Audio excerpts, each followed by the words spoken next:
on an appraisal that may tell us that the land is worth barely anything. So we're sort of throwing money after something that may not bring us that much value at all. So is there a way that we could speculate without a formal appraisal, just as a working number, what this land might be worth before, so that we have some context before proceeding with a formal appraisal that we have to pay for?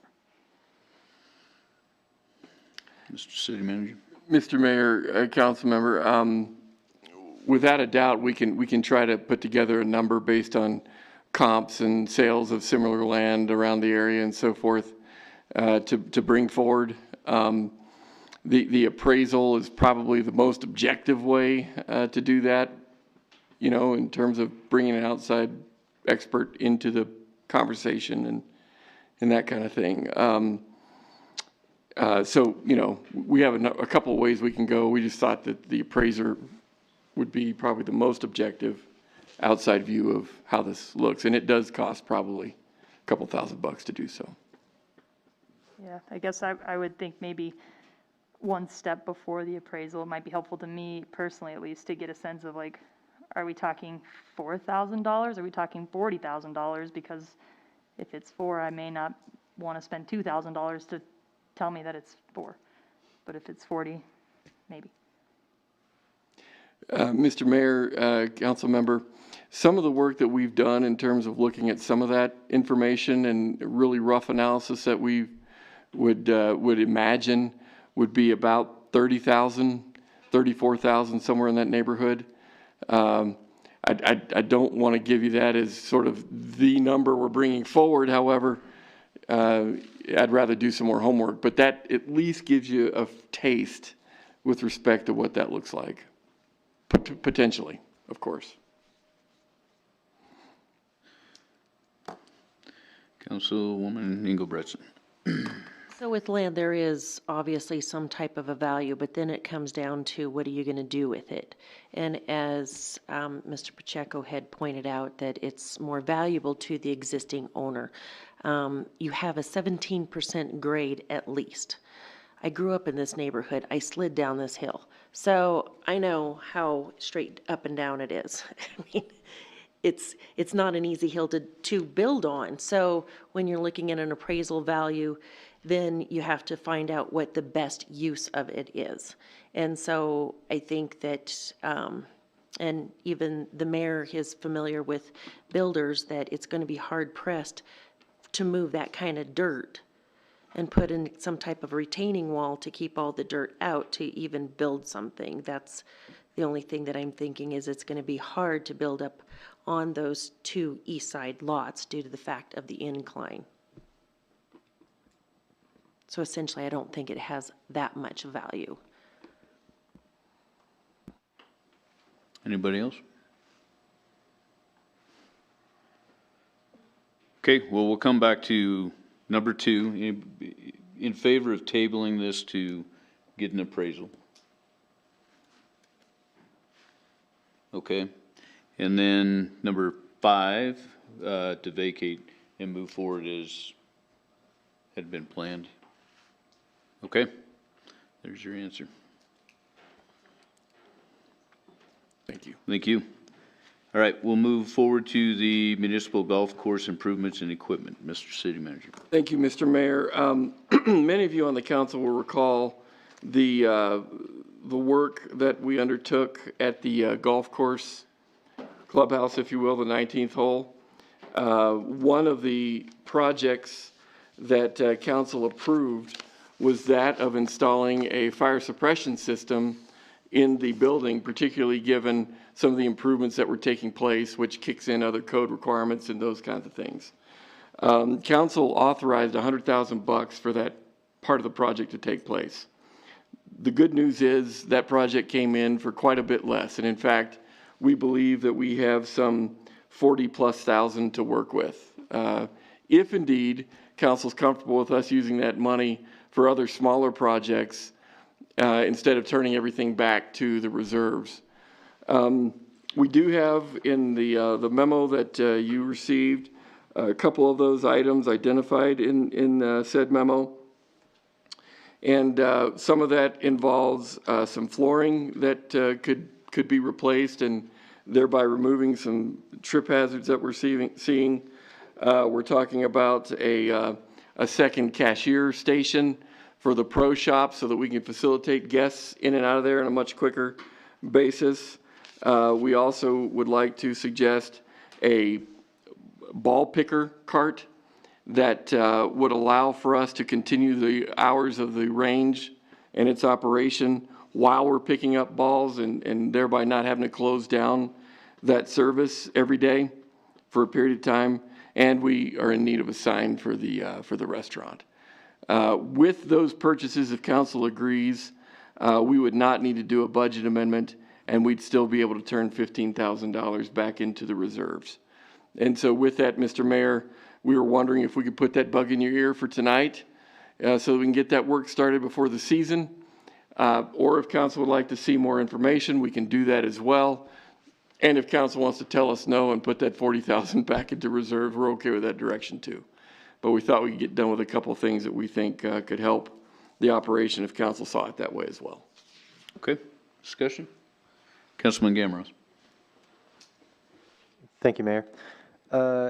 Carter, could you please explain for my education and perhaps others who may be listening and may also not know, the golf course reserves, how are those reserves generated? What can that money be used for? Thank you. Thank you for the question, Mr. Mayor, if I may. Councilman, those reserves were generated by dollars and cents that were contributed by the users themselves. Those are not 1 cent dollars. They're not general fund tax dollars. They're dollars that the users generated and we set aside over the years to, for projects and things that needed to be improved at the golf course. There is a policy that council approved not too long ago that sets a minimum balance for those reserves. And we would suggest that in regards to that balance, the reserve is healthy and strong and doesn't need that $40,000 at least to make up that minimum balance if that's a concern. But nonetheless, not sales tax dollars, not 1 cent dollars, but rather user fees that have been saved up over the years. Thank you. And then just one follow-up, if I may. I was surprised to read that it sounds like the season passes are only available at the rec center, and that was the lack of the one station. I thought that was pretty strange. But you had talked about the success of the restaurant project in there, and I was hoping you might be able to provide some information for those, again, that aren't aware.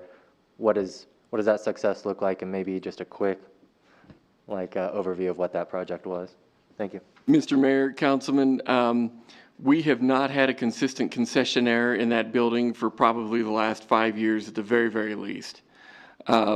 We put out an RFP last year, right before the season started, to get, to throw another attempt at trying to land a concessionaire.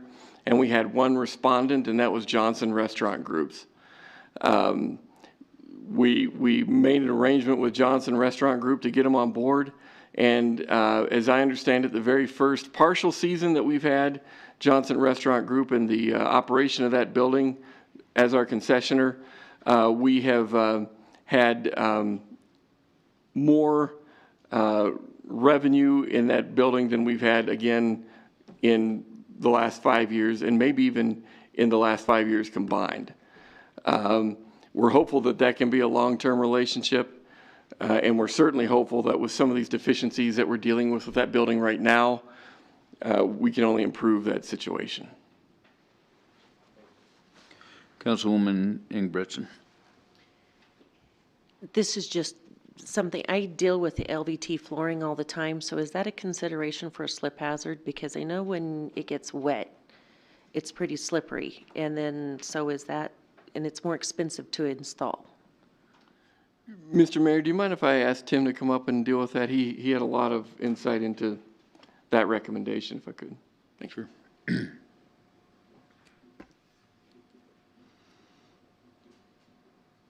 Mr. Mayor, Councilwoman, it matches, the LVT will be matching what's already upstairs that was put in the restaurant as part of that refurbishment last year. So we haven't had any complaints about that thus far, but you know, I can't say to one way or the other that it poses a I bigger just wasn't hazard. sure how much, you get into water or rain and somebody has wet feet and then they hit that LVT flooring when they walk right into the building, is kind of what I was wondering. Mr. Mayor, I'd probably say if we do encounter that, we'd probably get some additional, you know, whether it's tape or something that would be on the floor that would kind of help people, or additional signage, maybe a station to wipe their feet or something, you know. That's the best I can do as far as mitigating that. Thank you. Any other discussion? Okay, are we good in moving forward with this, or? Okay, Thank you. thank you. Do you have anything on the agenda review? I do not, sir. Okay. Oh, Mr. Mayor, I'm sorry, I do. Okay, One item for follow-up. Council asked that a PD committee, if you will, be appointed in this meeting. Is that okay to do tonight, do you it think? is, yep. Okay. So we had 3 responses. So those 3 will be on there. It would be Councilmember Ingebretson, Councilman Nell, and Councilman Kathy. And I will also be at a few of those meetings. Try and make them all if I can. Those will be the ones appointed to it.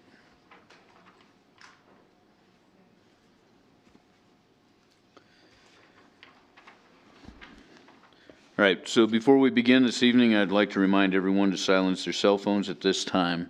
And I now call the February 16th, 2021 regular council meeting to order.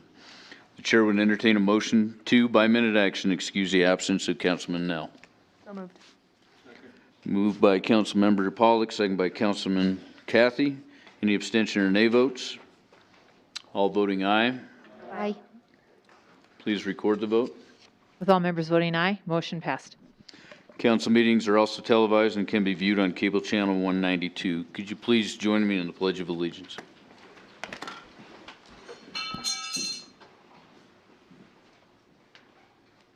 Pledge allegiance to the flag of the United States of America and to the republic for which it stands, one nation, under God, indivisible, with liberty and justice for all. Thank you.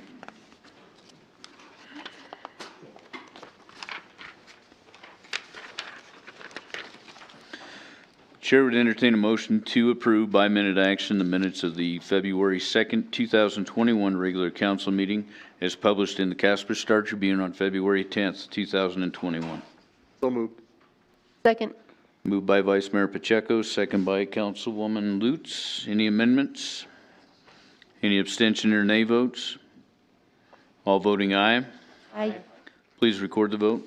With all members voting aye, motion passed. The chair would entertain a motion to approve by minute action the minutes of the February 2nd, 2021 executive session. So move. Moved by Councilmember Pollock, second by Councilman Johnson. Any amendments? Any abstention or nay votes? All voting aye. Aye. Please record the vote. With all members voting aye, motion passed. The chair would entertain a motion to approve by minute action the February 16th, 2021 bills and claims as audited by City Manager Napier. So moved. Second. Moved by Councilwoman Ingebretson, second by Vice Mayor Pacheco. Any abstention or nay votes?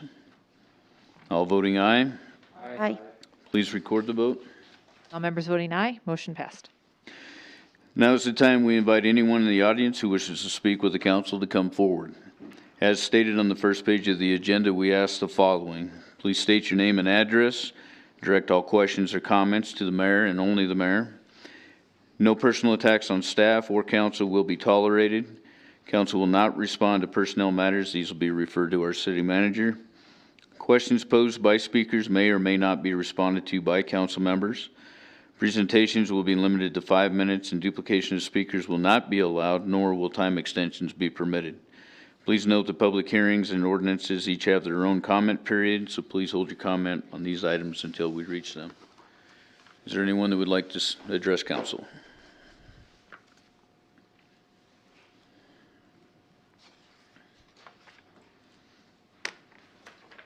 Okay. I now declare the public hearing open for the consideration of the vacation and replat creating the Trails West Estates Number 4 addition. Mr. City Attorney, do you have any exhibits? Thank you, Your Honor.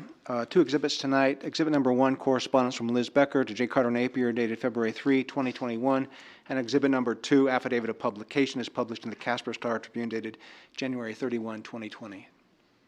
Thank you, Mr. City Manager. Thank you, Mr. Mayor. Your exhibit for the motion at hand is in front of you. We're in an area of 30 acres and potentially 18 newly configured residential lots would be developed as a result of this should it pass. The zoning that's being proposed would be a consolidation of all these lots into an R1 residential estate classification. Does that look blurry to you, or is it just me? Okay. Thank you. I'm glad to hear that. The other feature of this particular replat is a vacation of the current configuration of Indian Scout Road, which would be reconfigured in such a way that the main street of access would be Trevette Lane instead.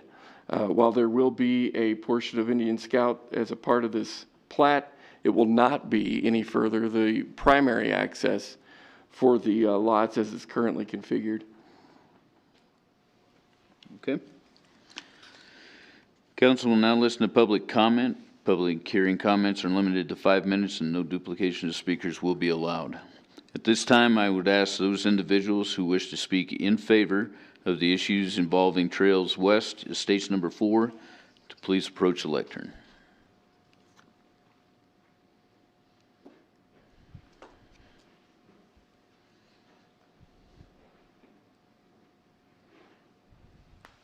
Good evening. Bill Farringer with CEPI, 6080 Enterprise Drive. We've prepared the plat, and I guess I was just wanting to come up here and answer any questions that you might have regarding what's going on out here. Okay. Are there any questions of Mr. Farringer? I guess we don't have any questions. Thank you. Thank you very much. Thank you.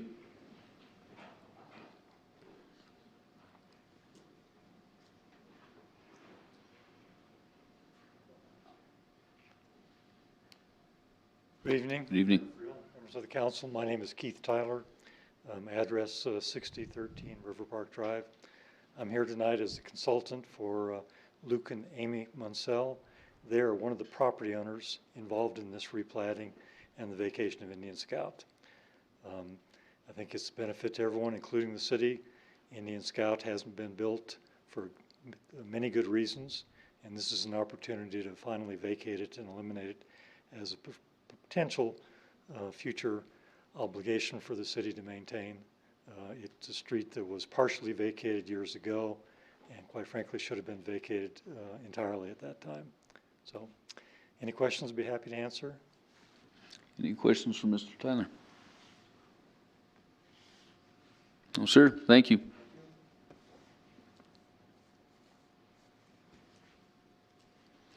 Is there anyone else that wishes to speak in favor of? Okay, at this time, I would ask those individuals who wish to speak in opposition to the issues involving Trails West Estates Number 4 addition to please approach the lectern.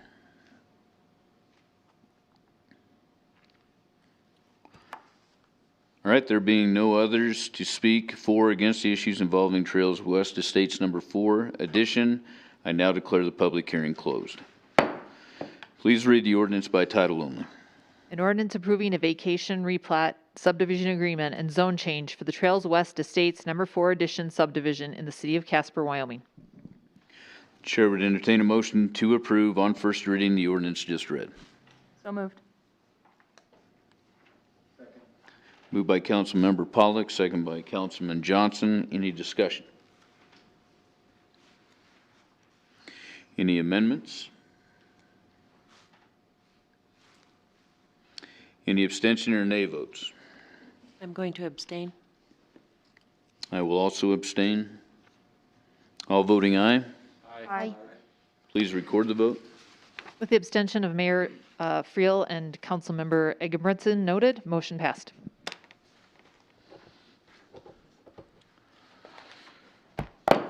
Okay, I now declare the public hearing open for the consideration of the creation of Local Assessment District 158 Coates Road.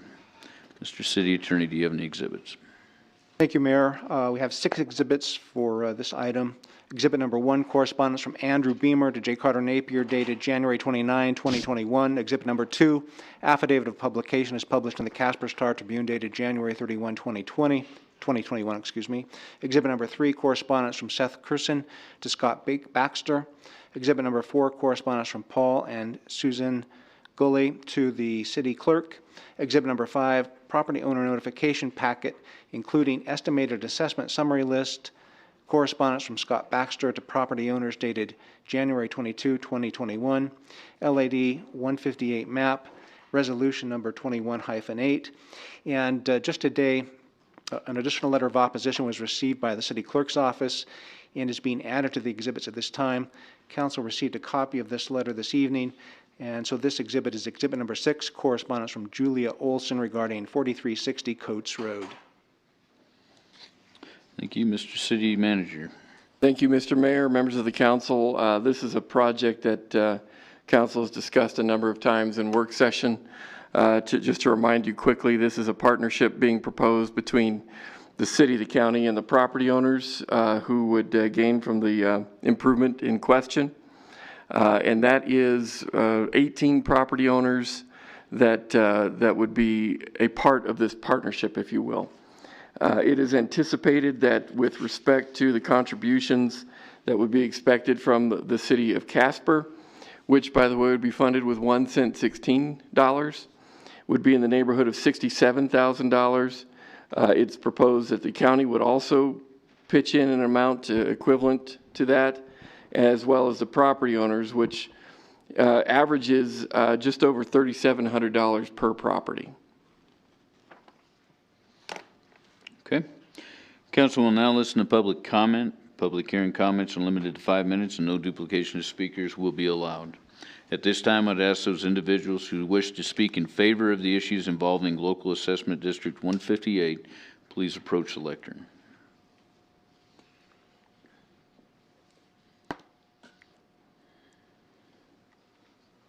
Good evening, Mr. Good evening. Mayor, Council. My name is Andrea Stroman. I reside at 4145 Coates Road, where my husband and I own that plat of land. I would like to speak in favor of the LAD formation. We have a section of city road that is dirt and has received a markedly increased amount of traffic within the last several years.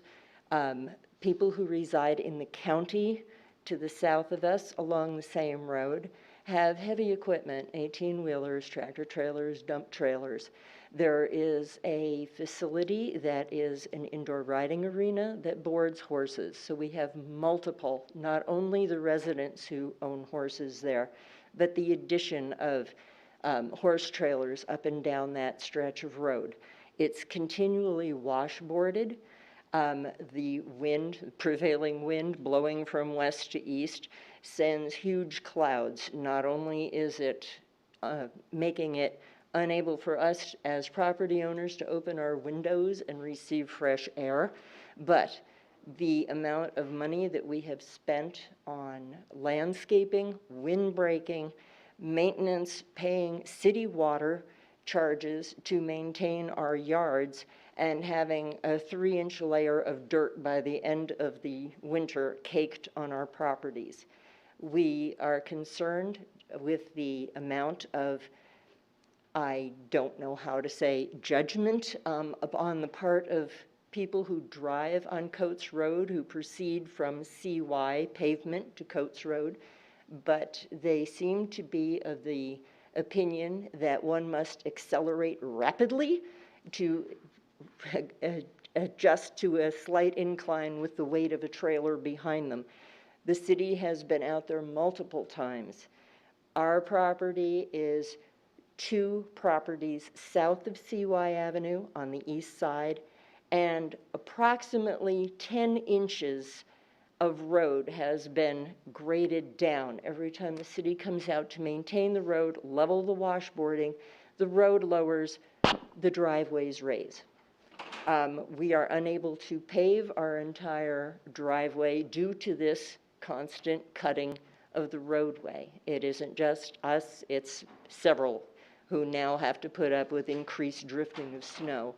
As we understand it, it's one of the only city roads in Casper that has not been paved. And we would very much appreciate it if you would look into forming the LAD so that we could proceed with this. Thank you. Thank you.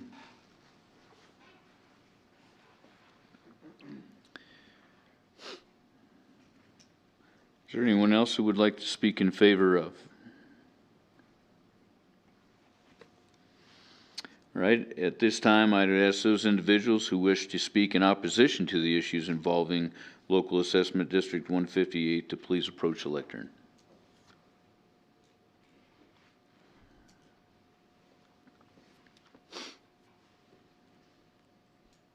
Mayor, Council. My name is Seth Corson, and I believe in the exhibit you have my objection letter to this. I agree with the lady that spoke before me. I was fortunate enough just to move there a couple months ago, and many of the comments she said are true. What I disagree with is the amount that's being assessed, I guess, on the property owners for Coates Road. As she explained, most of that destruction that's coming is coming from county residents going up and down that road, and many other users rather than the property owners. As you can see on the property map, like the first 6 or 7 properties are only, you know, a quarter mile of that half mile that would be paved. I'm about halfway up it, and I barely get much use out of that road, you know. So my objection is the portion, while it's being shared a third a county, a third the city, and then a third on the property owners. I would like to see that less on the property owners of the Coates Road subdivision within that city limits. We're not the ones using that heavy equipment or those horse trailers and things like that further up the road that is causing that destruction on that road. So that's my objection to that. So, like I said, I was fortunate enough to move there just a couple months ago. This was already in process. I think they had a couple public meetings already. So the allocation of cost was past me being involved, but that's my objection here to you guys today. So, thank you. Thank you. Any questions? All right, thank you. Are there any other individuals wishing to speak in opposition to the issues involving Local Assessment District 158?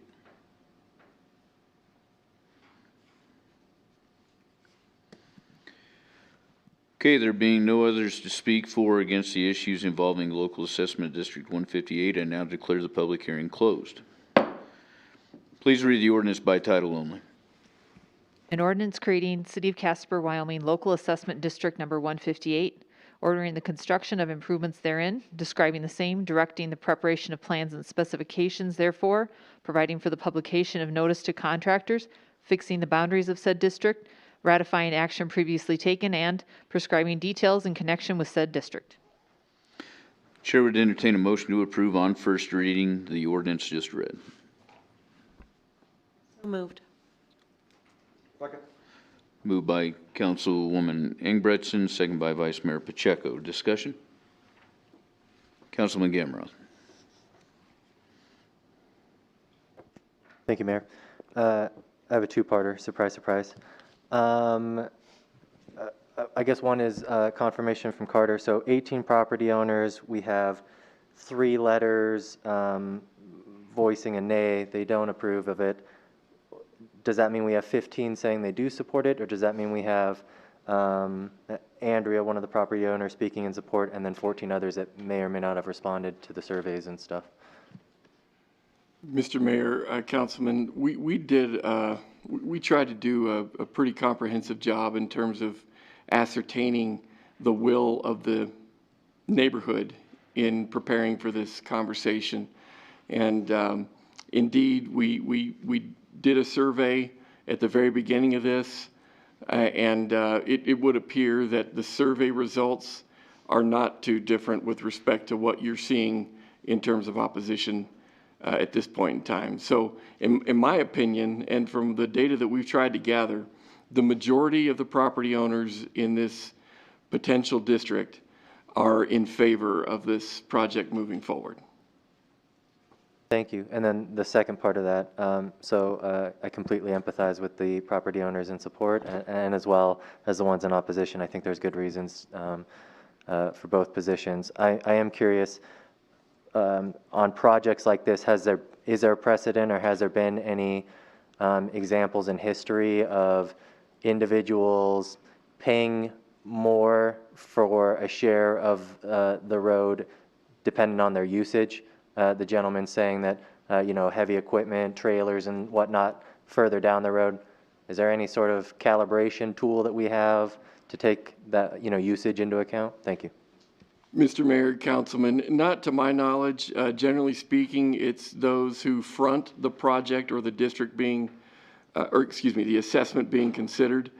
And so I've not seen users who come into the area but live elsewhere outside of the project scope be assessed for improvements like this. And so that would be unusual based on the experience that I've had.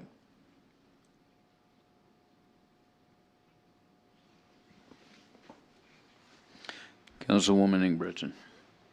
I understand the need for this road. I think that if I were to live there, I would have a little bit of heartburn having to share the cost for everybody else to have to live on.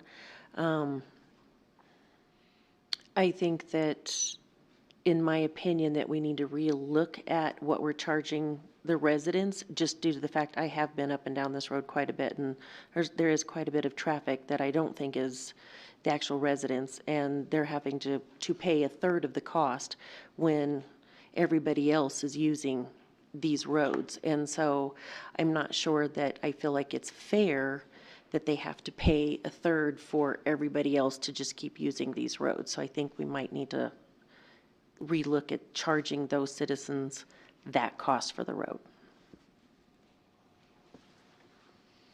Vice Mayor Pacheco. This message for question for the city manager. Is it pretty standard when doing something like this to charge a third? When something like this, when it entails both the county, the city, and residents? Is that pretty standard, Carter? Mr. Mayor, Mr. Vice Mayor, this is a unique way to construct an assessment. It's not usual that we have a third entity like the county to come in and participate and throw in some of the costs. And so in my estimation, that is probably a mitigating factor as it relates to county residents that use this piece of street, and acknowledges that indeed it's not just the in-city residents that are contributing to the destruction of this roadway, if you will. Generally speaking, it's a partnership with the city and the neighbors. And the added third piece of the financial puzzle is not typically a part of the math. And so I would suggest that having that other piece of the cost being borne by a third entity is unusual, and it does relieve the other two parties from having that cost be borne in some way.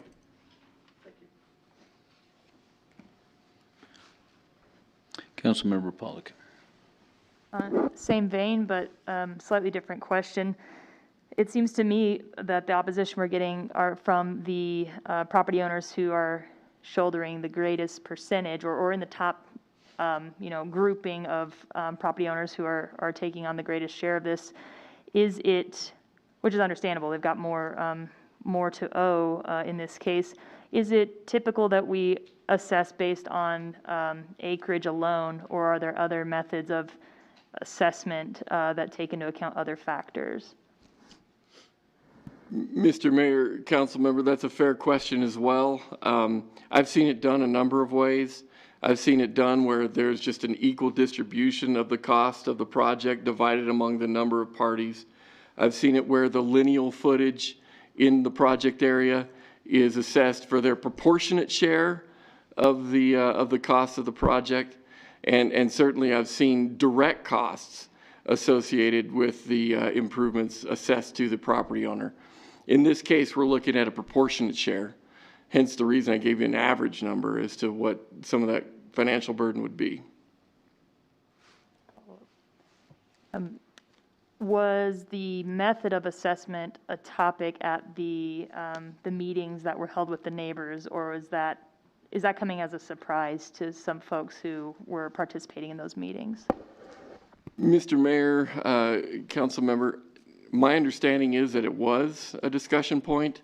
I can't guarantee, though, that every member of the project area was in attendance. And so it could very well be a surprise to some if, in fact, they didn't participate in the public meetings or weren't in the neighborhood at the time or as a resident or whatever.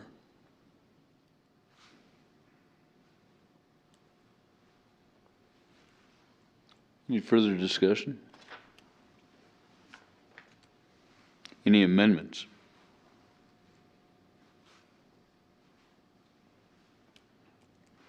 Okay, any abstention or nay votes? All voting aye. Aye. Please record the vote. All members voting aye, motion passed.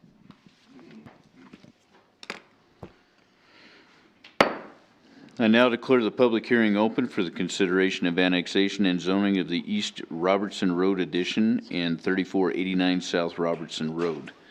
Mr. City Attorney, do you have any exhibits? Thank you, Mayor. We have 4 exhibits. Exhibit number 1, correspondence from Liz Becker to J. Carter Napier, dated February 3, 2021. Exhibit number 2, affidavit of publication, is published in the Casper Star Tribune, dated January 6, 2021.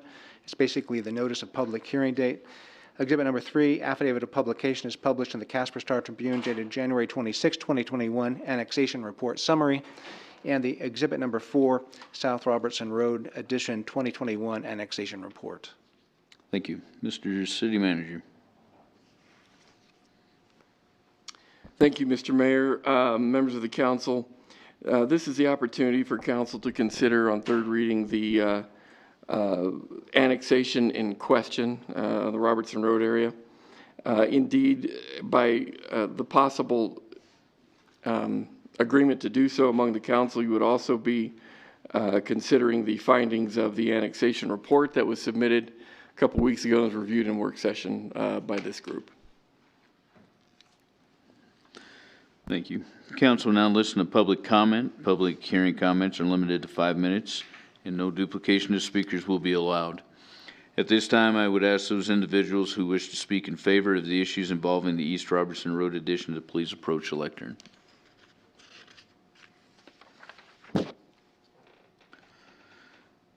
All right, at this time, I would ask those individuals who wish to speak in opposition to the issues involving the East Robertson Road addition to please approach the lectern.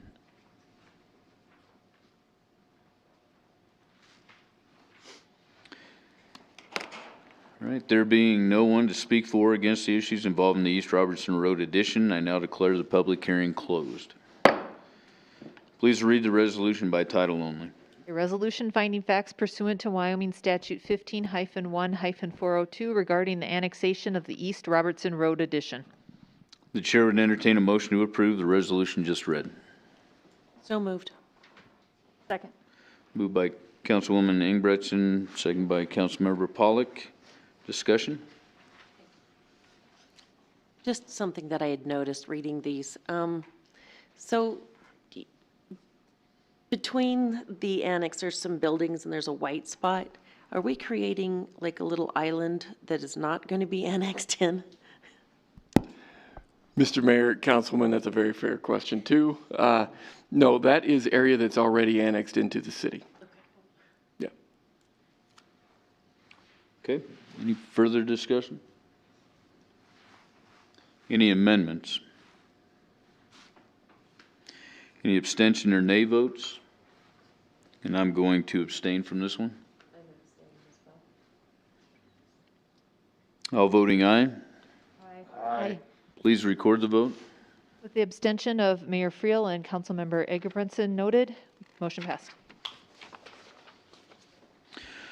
Please read the ordinance by title only. An ordinance approving the city-initiated annexation of the East Robertson Road addition and a council-initiated rezone of the property located at 3489 Robertson Road. The chair would entertain a motion to approve on third reading the ordinance just read. So moved. Moved by Vice Mayor Pacheco, second by Councilman Kathy. Discussion? Any amendments? Any abstention or nay votes? And again, I'll abstain. All voting aye. Aye. Please record the vote. With the abstention of Mayor Friel and Councilmember Ingebretson noted, motion passed.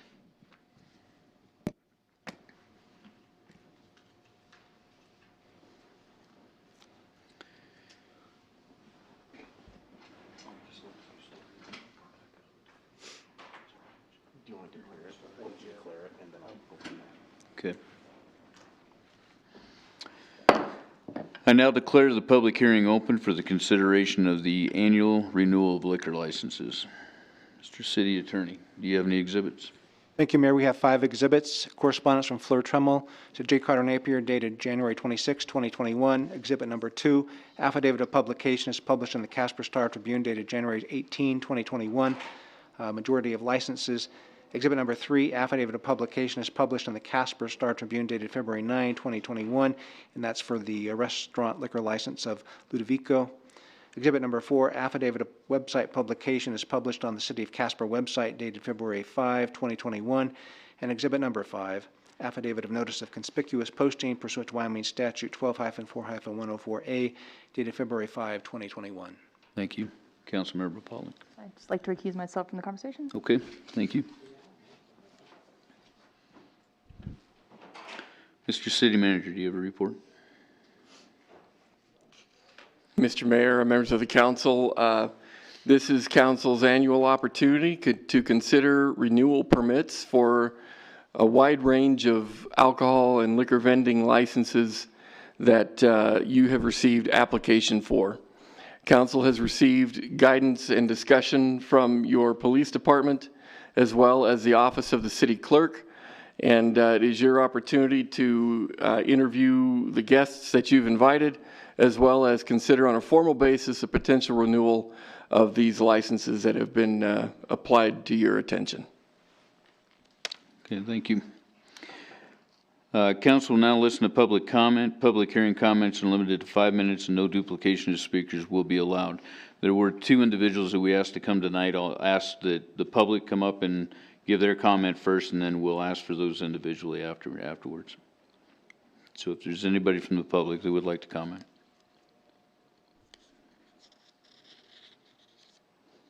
Okay. Then we'll move on, and I'm going to make a note that we did have discussions with the representatives from Pizza Ranch, and they are not going to be in attendance this evening due to weather. We have set up a later meeting at a later date and time for them.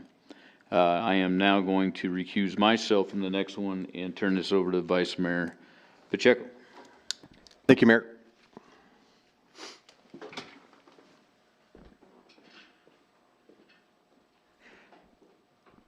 At this time, I would like to ask Travis Taylor to come forward and speak with the council.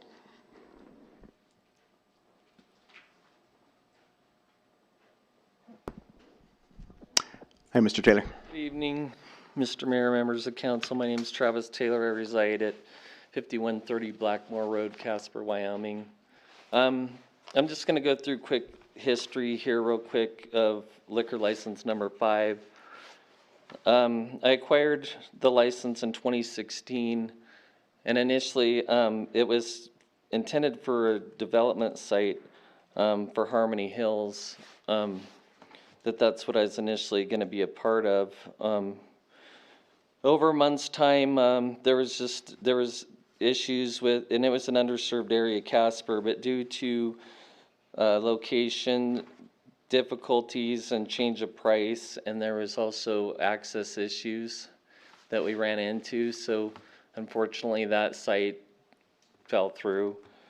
And then unfortunately, in 2017, I went through a divorce, which through those proceedings to decide what assets went where, that cost me 2 years. So I didn't even know if I was going to end up with a license, have to transfer it, sell it. I didn't know if I was going to even end up with it, which cost me time. And then the license, with that said, was parked for those reasons. And at that time, it was still legal to park the licenses. And then as time progressed, the ordinance changed. And as that changed, then I moved or transferred the license to the commissary mall.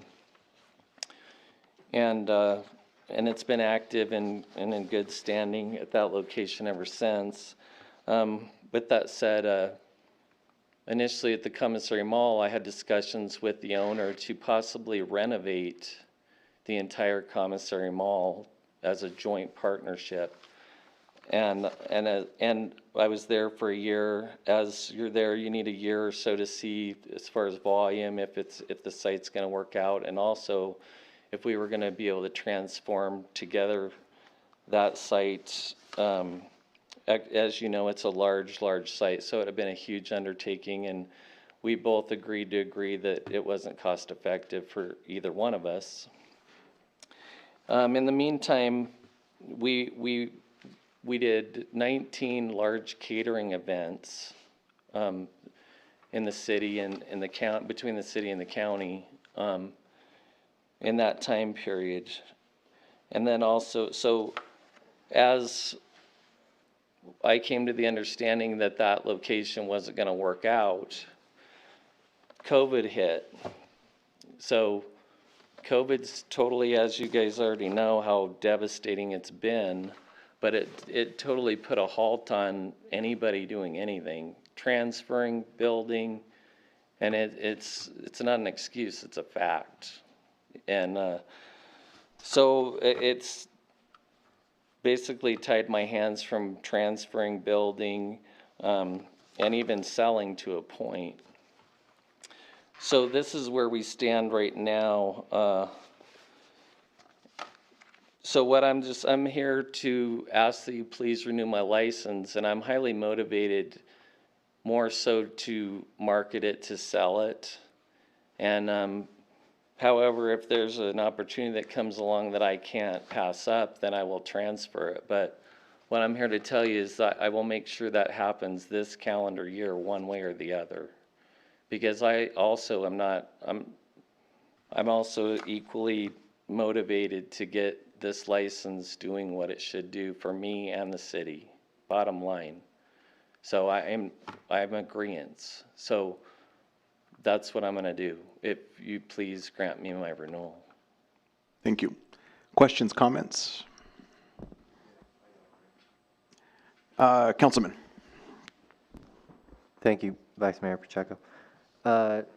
Maybe a question for you, Mr. Taylor, or perhaps the city attorney. I guess I'm a little lost on what the difference would be between renewing your liquor license and allowing you to sell it, or us choosing not to renew it. I guess I'm not sure what the difference is between those two.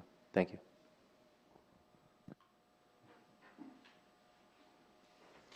you. Vice Mayor, Councilman, basically the renewal is just the annual obligation that the license holders have to come before the council, because remember, it's the city that owns the licenses, so they need to come to council and then ask for a renewal. And so for that reason, every one of the licenses that you authorize in a year gets examined on at least a yearly basis. And so that's really what we're here today to talk about, because this is why we were able to bring in Mr. Taylor, why he really kind of came to our attention, as well as the other liquor owners. Now, when Mr. Taylor had said, he would, consider if something came up, he may want to transfer it himself or sell it. I think he was talking about maybe transferring the location. If he found a great deal, he was able to move in and do something more likely to be successful and generate more revenue anyway, and then his current location. I believe that's what he meant, and if you want to ask of Mr. Taylor, that would be fine too. But I think that's the distinction here. It's just basically a transfer of location versus the sale to another party. Yeah. You have more questions? Well, if nobody else has other questions, sure. Yeah, go ahead, Councilman. So I guess I'd like to know more about your current location at the Commissary Mall. What does that look like? I'm familiar with the building, but I haven't been in to see your location. So It's a walk-in liquor store, and that's what it is. It's just a walk-in liquor store at the present time.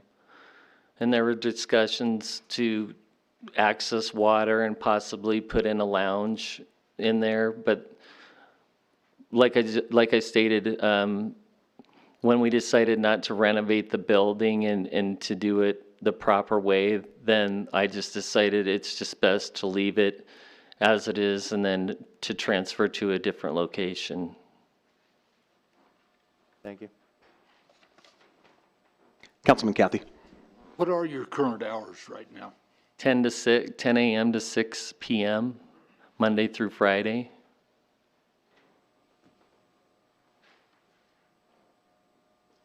Any other questions? Councilman. So you have refrigeration and like cold storage versus dry storage and things like that? At this point, no, I don't. It's just primarily just a walk-in liquor store. I don't have coolers or anything like that at the present time. And as I stated, when, we're looking to transfer, I'm not going to put any kind of refrigeration or anything into the site when we're looking to transfer. Yeah, go ahead. I'm in real estate, and so I do know that there's a limited number of these licenses. And I also am aware of several people that have been looking for these licenses because they have a legitimate business that they want to take this and use this for. And I think it's kind of frustrating at the fact that this license has essentially been left not doing anything for 5 years, whereas these people who have a legitimate business plan, they're just missing the liquor license, and then you're holding this, but you have no real need for it. I disagree. I understand completely, but like I just went through a series of events. It's unfortunate events, but that's the reason, and that's why we are where we are. But I totally agree with you that people are looking for them, and I have great business plans too. But I just had a series of events that put me to this point. But like I said, moving forward, that's why exactly I'm marketing it to sell, to your point, that people are looking for them, or transfer to a new location within this year that's going to be a higher volume, successful for the city and myself. Councilperson. Sorry, so my question is probably for John. I know that this has happened before, but maybe I don't understand the intricacies of what happens in the background. If the city owns the license, what does that mean to sell it? Are you almost like selling like some sort of like intangible right to the license to another individual? Because at the end of the day, it's our license. You're correct about that, and it's very interesting now. Up until 2017, it was pretty easy. There was an intangible right to it. I mean, that was clearly stated by statute. The statutory language gave a preference to the retail liquor license owner to maintain that unless there were some good articulable provisions that the license should be denied. That was repealed in 2017, so effective in July the 1st of 2017. That all changed. So that makes it perhaps a little bit more difficult to see that there would be some type of an ownership interest or priority interest in the current owner. However, the legislature, when it took away that language about the preference right, they left in a statute that was about 2 sections below that saying, the person who has and is claiming a preference right can appeal to the district court, which certainly implies that there still is some type of intangible right, even though it is not nearly as well defined and probably not near as strong as would have existed back prior to July the 1st, 2017.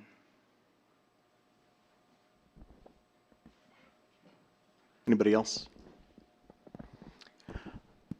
I think the only comment that I'll make is I'm okay with renewing this. However, I think we need to, I think Sean and I were the I don't think you were on it at the time. Maybe you were the first time we came around with Mr. Taylor, on renewing the license. And he came and asked for some variations and helping, with him, because we know that he went through some tough times and some issues. And I think Sean and I, have also been on when we have also continued, to say, yes, we'll give you some more time. But I think the patience of the council is kind of starting to run out. And so for me, I'm okay with renewing the license, but I think we need to put a timetable on when this needs to be done. And I'm going to certainly suggest that we have a timetable at least till September 1st that something needs to be done. We've played enough of the game, I think, and I think some time we need to kind of start moving forward with this and get this really moving and into the market and the economic development. So that's going to be my suggestion, and so comments on that, Councilman. This would probably be a question for Mr. Henley. Can we put stipulations on the renewal of this license similar to the stipulations we have on other licenses about ownership, location, things like that? You have to have kind of the articulable reason, and I think that's the safer way to go. But I think certainly you could say, look, we are going to basically renew this license, but you're going to have to come back in on September 1 and explain to us the progress you've made. And if things don't look good then, we're going to be taking a hard look at you. And when you come back in here to renew for 2022, you better hope that you have something in, more than just a hope and a wish. You're going to need to see something tangible. So, that may give Mr. Taylor kind of a date where at least he knows he's going to have to come back in and talk with you. And again, in that discussion, that may provide a basis for you in the renewal process of 2022 to say, you just haven't done it. I mean, you got the license from somebody who hadn't actually operated the license in 2 years. You've had it. It was a 2.5 year, 3 year process for you to get your doors open at the commissary mall, and that facility, you don't even have refrigeration for cold beer or chilled wine, that type of thing. And so we're going to see you back here on September, the first meeting in September, and you've made this representation to us that you will do something with this year. And so we're going to check up on you in September. And if he comes back in September and there's nothing that's been done, I think you can take note of that when it comes back up for renewal the following year to say, hey, look, we continued it this year without pressing you, because certainly there's some questions about that, whether this would be an actual operation, basically a building that would qualify as an ongoing facility for a packaged liquor store without any type of refrigeration and the like. But those would you'd have to certify those and basically make findings in that regard if you were to actually withdraw the license this year. But hopefully you put him on notice, and this will give him a chance to get out from underneath. Because I know that these were expensive, because he did buy it before 2017, and I think they were pretty pricey then, just because you did have the renewal preference, and they were more limited. And I don't know if we'll get another liquor license this year or not with the census coming up or not. So I mean, he may actually lose money on this because we have another license out there that the city can offer to the public, but that may not be in the cards. I haven't heard that our population is going to grow to that extent, but it's a possibility. So it may behoove him to really try to get going on this. Well, and I guess that was where my question was leading, if you don't mind. No, go ahead, Councilman. That was where my question was leading, is I appreciate Mr. Pacheco's, Vice Mayor Pacheco, wanting to put a September 1 on there. But by the same token, that then leads into this same type of a situation a year from now if nothing has happened. And then do you just immediately say you're done, or do we go ahead and put Mr. Taylor on notice now, saying that basically it's either sold or you have a viable going, cash flowing business, or it will not be renewed, and just transferring it or selling it to another LLC to be parked doesn't constitute selling the license, so to speak, because we've been down that road as well, is that the owner of a license starts another company, claims he sells it, shows the paperwork, but there's still never an attempt to legitimately put the license into use. And I think it's now time to start making those decisions, because as you said, you initially bought the license in, what, 14, did you say? It was 2016. In 16, okay. So we are going on, you bought it in 16, we're going on the 5th renewal. I understand that, sir. That's And I why I went understand through, the 2 that's why I went years. through this timeline. But we just keep going, and there's a point that you call uncle. I understand. I understand. Okay. But that's all I'm trying to figure out. I'm not saying to deny it right now, okay? But I think we need to have something firm that something's going to be done within the next 12 months, that you should not expect a renewal next year if there isn't either a sale to a viable entity or you are in business at another location with a viable business. I understand. So my suggestion would be to team off of that is I think we could have Mr. Taylor come in September 1 to get an update, what's happening, where we're at, and then let him know that come at the end of the calendar year, if we see no movement, he will ultimately lose the license. And so I think, was it 5 times? I think we've been patient. I think we've worked. I know there's been some extenuating circumstances, but we want this to be out there with economic development. We want this to happen. So that would be my suggestion. Yes, Mr. Johnson. Would it be September 7th? That'd be the first meeting of... Yeah, September 7th. Thank you.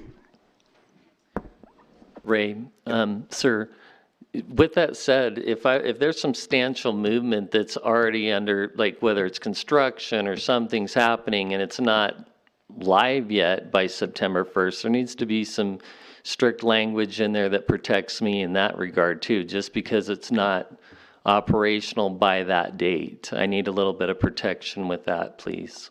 Mr. Henley. We could put in there something about substantial completion or substantial progress. I know that you've heard this, though, before. I remember Councilman Hopkins at the prior hearing in April of 2018. I mean, we went into this same darn discussion. So yeah, I would leave it up to you, but I would think either substantial completion or substantial progress. Probably substantial progress would be, more fair to Mr. Taylor. Substantial completion, that has some pretty defined criteria, and if in fact he were to transfer, he found a great opportunity and he was going to actually put in a cocktail establishment or some other type of retail use, that may be hard to complete between now and September the 7th. Okay. Carter, did you want to say something? Mr. Vice Mayor, members of the council, the other thing to keep in mind is that the renewal applications will actually be due in December of this year. And so there will be the opportunity to honor what it is that Mr. Taylor has offered this evening, where he said that the calendar year would be adequate time to transact this license or get the license in a very active, productive fashion. I think council will have a really good insight on September 7th, whether or not they can suggest to Mr. Taylor whether or not an application will be received in the early part of December. And I think that's very much in keeping with the spirit of what Mr. Taylor offered, and should be plenty of notice to the community if in fact that license will be available for your consideration this time next year, when they know in December that an application will be received or not. Does that work, Travis? Yes. Okay. Thank you very much. Making sure they have that language in there to protect you as well. Yes, Okay. thank you. Any other questions? Yeah. No, just a quick comment. If I agree with December, I can think of probably not a handful, maybe 2 or 3, basically testimonials of individuals in the community who wanted to bring in franchise opportunities, but because of the non-availability of these licenses, had to abandon said opportunity, which obviously hurts the community in sales tax dollars, jobs, development money, et cetera, et cetera. So I completely agree. I think December would be the way to go, but that has to be the line. Thanks, Councilmember. Anybody else? Great. Thanks, Travis. Thank you. Yep. Can you go get the mayor? Thank you.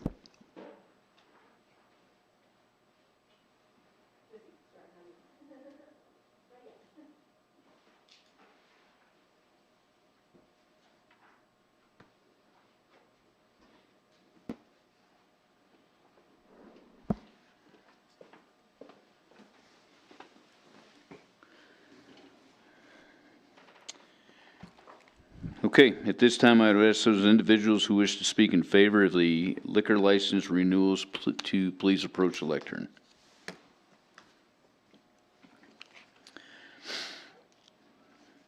At this time, I'd ask those individuals who wish to speak in opposition to the liquor license renewals to please approach the lectern. There being no one to speak for or against the liquor license renewals, I now declare the public hearing closed. The chair would entertain a motion to, by minute action, authorize the renewal of the liquor license. So moved. Moved by Councilman Cathy, second by Councilwoman Engebretson. Discussion? Any amendments? Any abstention or nay votes? All voting aye. Aye. Please record the vote. With all members voting aye, motion passed. Can you grab her? Thank you.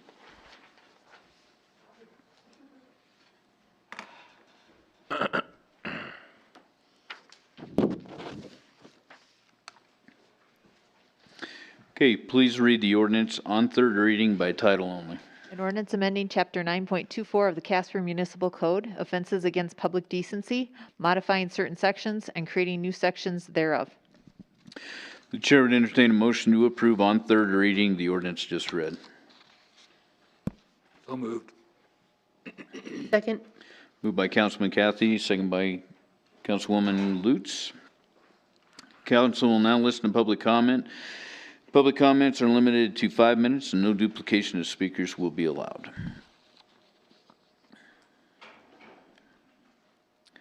Okay, discussion? Any amendments? Here's Kyle. Not this time. No, right here. Oh, you'd like me to make a motion? It was your amendment. You're the one that brought it up. I thought, right, didn't you move to make that amendment? I can do it. Would anybody like to make an amendment? Oh, no, it's yours. It's all yours, man. All right, Councilman Gamros.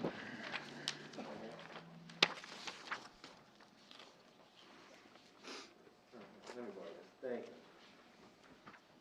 I appreciate y'all's patience. All right, yeah, so I move to amend section 9.24.040A3 to modify the definition of performance prostitution. Adds the word touched as well as the following phrase at the end of the paragraph, quote, and who is in the same building, structure, vehicle, or area as the person or persons touched or touching. All right, I have a motion on the floor by Councilman Gamros. Do I have a second? Second. Second by Councilman Johnson. Discussion? Okay. Any abstention or nay votes? All voting aye. Aye. Please record the vote. With all members voting aye, motion to amend passed. Any other amendments? Okay.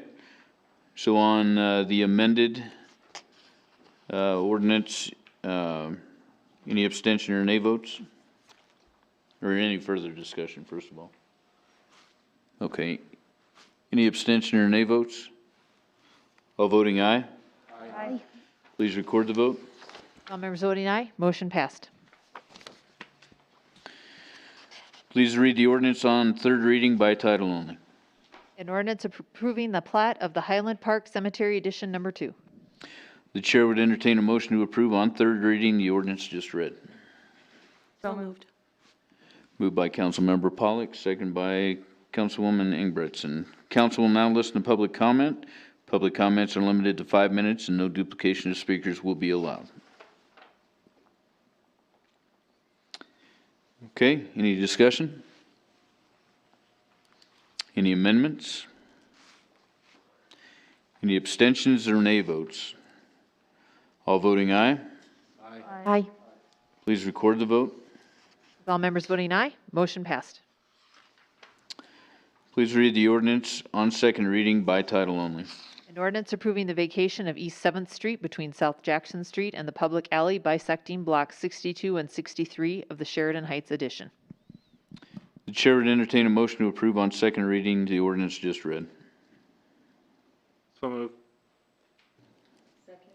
Moved by Councilman Johnson, second by Councilwoman Ingebretson. Council will now listen to public comment. Public comments are limited to 5 minutes and no duplication of speakers will be allowed.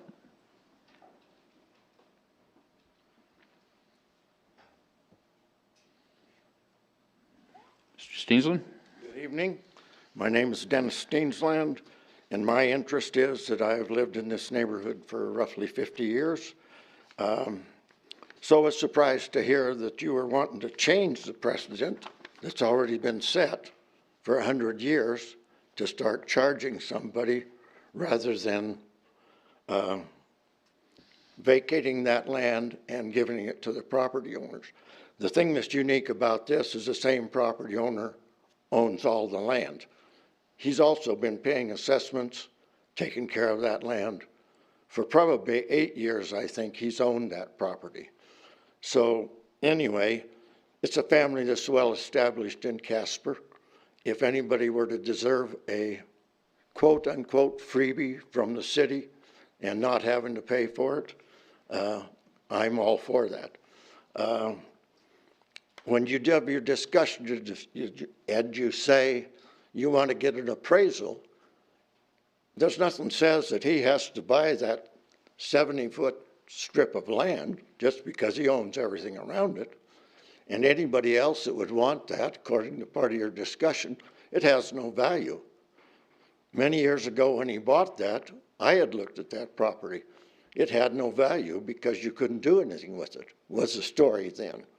So anyway, by virtue of this family being in Casper forever, they've paid all their taxes on that land. You're talking about a very small portion of that land as far as getting an appraisal. And then who's going to be interested in it? He's the only man that really could benefit by buying that if you wanted to get it appraised. I think the precedent's been set to give that land to the property owners. The unique thing is that he owns all the property. More power to him. He had the gumption to buy that land when it had no value at all with the easement there. He deserves something for that. I believe he bought it for control over the land. I've done the same thing, paid taxes on it for 30 years. He probably has too. He's earned something as far as the city following their precedent. They've had that precedent forever. Just because he owns both property, I think it puts it in a different light. There's room there to build if, I don't know if he would want to build. He definitely could sell, I guess. But anyway, you're not giving him anything anyway. He'll just have to start paying the taxes on that land. And everybody knows the taxes this last year went from $4 a square foot to $9 a square foot. So if you calculate all that land, 70 foot, you could be asking the guy to come up with a lot of money. If I were in his shoes, I'd say, I'm not interested in it. I'll keep the land I've got, keep control over it, and you can do what you want with that land. You can sit on it, you can maintain it for another 20 years. Truth of the matter is, the city doesn't have the manpower or anything to maintain that property properly. And the part that they own is real hard to maintain anyway. I've not kept track of it for all the years, but the years I have kept track of it, the city hasn't really maintained their part. The family that owns the other land mowed that and took care of it, which would be the south side of that property. And the north side is steep enough that the city really doesn't have to do anything there. You can't do anything to improve it. It's going to be ugly no matter what you do. It makes no sense to try to put a road there. Like I say, I've been there 50 years. We've got by without it. The neighborhood doesn't merit putting a lot of money in it. It is R4 so somebody that's got money, I suppose, could put some money in and do something with it. But anyway, my notes tell me the precedent was already set. Your comment was, we don't want to set a precedent in giving land away. You're not setting a precedent. That precedent has been there for a good number of years. The only thing different is that one person owns this property. Who would be interested in 5 foot along the alley or 20 foot? 20 foot goes away with the power line easement. So you can't develop on that section of land, which is right next door to the guy that owns the property. So you also got easements for how close you can build to the houses that are there. So that reduces that lot size quite a bit.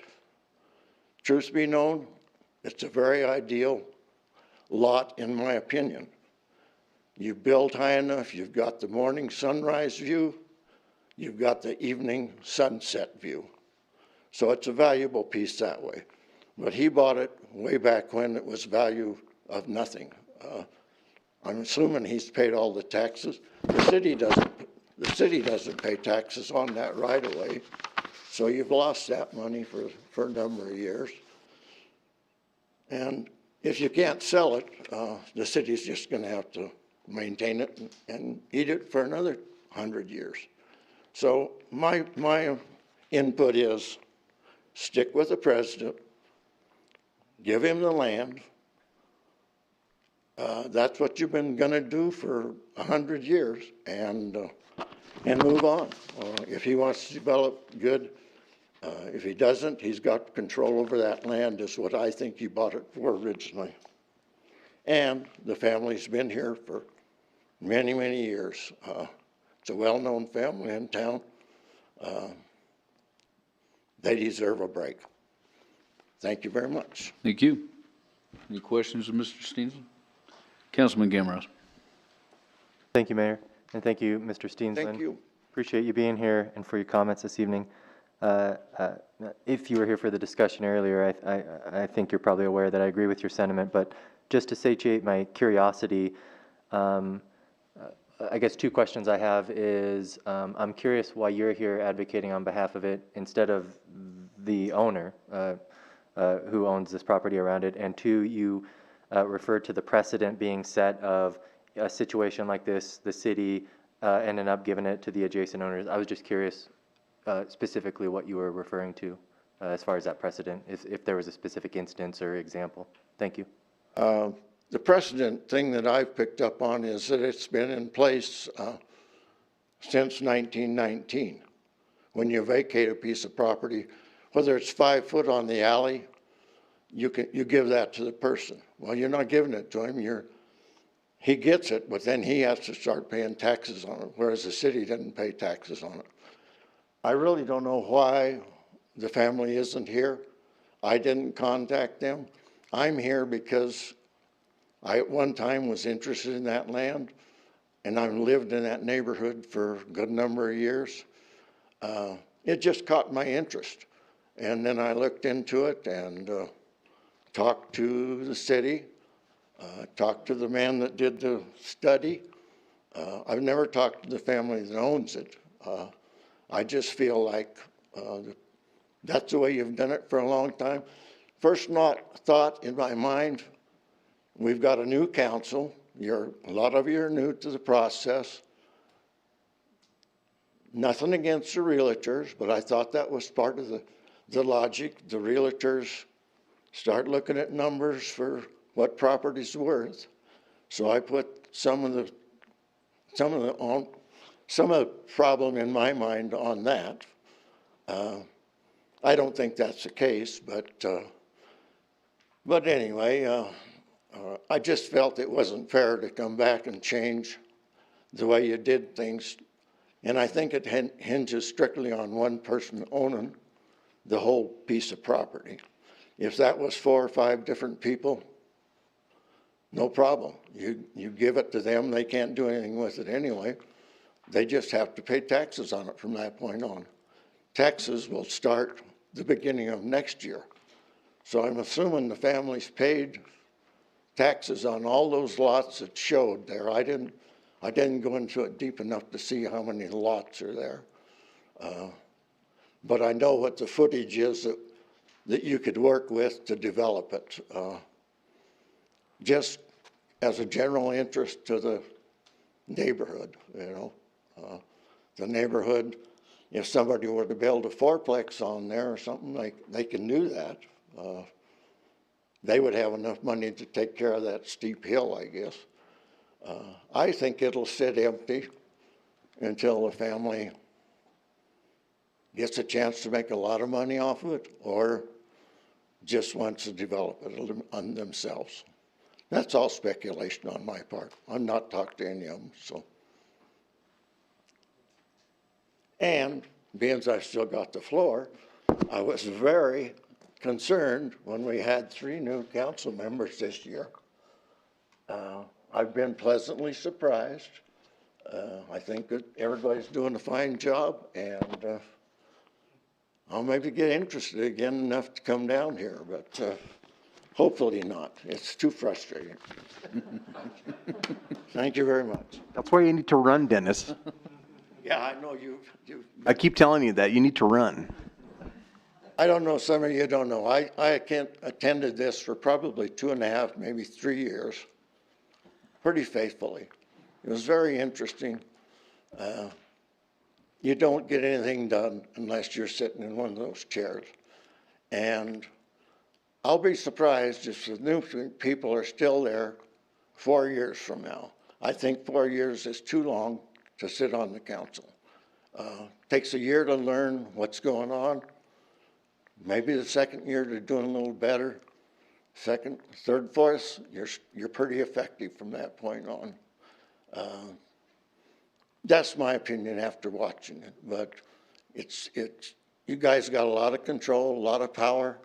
I was here when the liquor licensing came up. It's just interesting. It's also frustrating. So, thank you much. Thank you.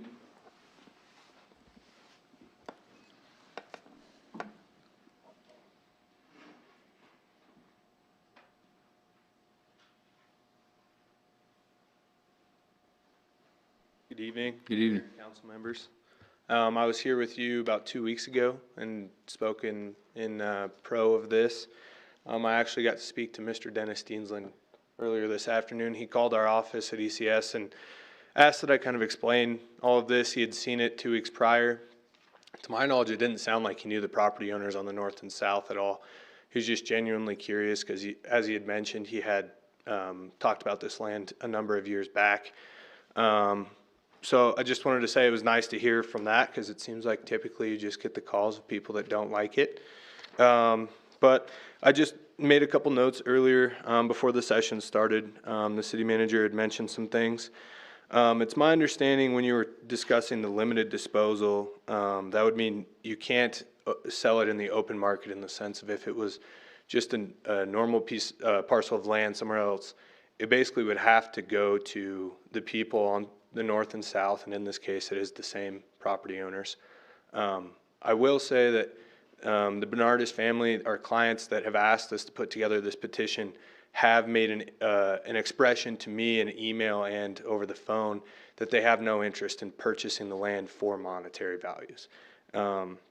They said that they had approached the city before about that, and because it was a right-of-way, they were informed that they could not. It had to be vacated formally to do that. And with some of this pushback, I think it's maybe soured some emotions. And I think that their intent is not to develop it to create economic gains for themselves. It's more of, if they're maintaining the land, they'd like the land to be theirs, and they kind of saw it as a fair deal with the city, because then they would also be paying property taxes on it, whereas now and forever before, it hasn't been generating property taxes. So they kind of felt like that was a square shake of, hey, we'll mow the land and we'll take care of it and make sure, people aren't dumping garbage there. And in return for being able to maybe park a vehicle there or something like that, we'll maintain it and pay property taxes on it. I think that's all I have now. I think Mr. Steensland made some points for me as well. So is there any questions for myself or ECS? Any questions? No, sir. Thank you.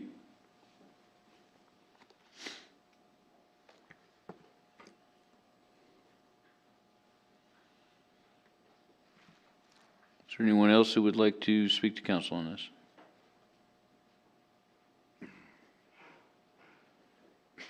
Okay, discussion? You heard my 2 cents worth in the pre-meeting.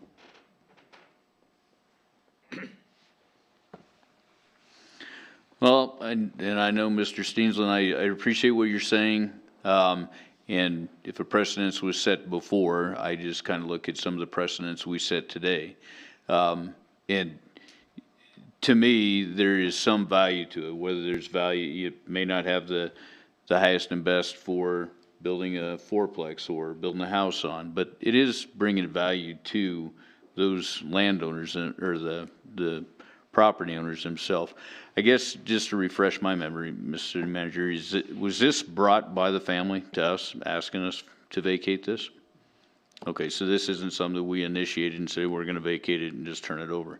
So if there wasn't a value there to somebody, they wouldn't come to us and they wouldn't ask for us to vacate it, is kind of the way I look at it. So in a lot of things we do, I look at developers sitting out here, and when we make decisions that we just vacate something and turn it over to somebody and there's no value whatsoever given back to the city for what they've done, there's developers who sit out here and they could be the next ones. They're going to come in and ask us to turn over land to them at no cost. That's kind of the way I look at it. There may be better uses for other land, and it's on a case-by-case basis, but I still do kind of have somewhat of an issue of just turning this over and having nothing in return. But with that being said, as you point out, you turn it over to them, they are paying the taxes on it. So at the end of the day, there is something coming back. So, Councilman Gamera. Thank you, Mayor. I guess in addition to some of the feedback you provided, while I guess there is this feeling that it might hold value for the property owners adjacent to it, is my understanding that if it was valuable, if the city believed it was of value and could generate revenue, your recommendation is that we vacate, yes? And I guess what I would ask is if there was an option where we could generate revenue or sell it or something, I imagine that would probably be your suggestion instead. Thank you. Mr. Manager. I'm sorry, I couldn't tell if it was or wasn't. My preference would be to just market the piece of land and sell it like we've done other parcels and see if the private sector has an interest in it. But unfortunately, with it being a right-of-way, statute evidently precludes that option for us to consider. And so from the standpoint of it causing a cost to us and not generating revenue in the sense that property taxes might be considered, it seems like a reasonable option for our recommendation to be considered from a vacation standpoint. But yes, without a doubt, if we could market it and sell it to the highest bidder, that would absolutely be my preference, but it just doesn't seem like it's a possibility for us. And I'd like to just clarify on my behalf, I'm not asking by no means am I saying we should market and sell it to somebody else. All I'm saying is that if somebody is gaining value from this, there should be something in replace of that. So not saying just market it and put it out to the highest bidder. I'm just simply saying there should be something in return. And now, literally, if that is in property taxes coming back in, then I'm good with that. So, Councilmember Pollock. I want to make sure I understand this correctly.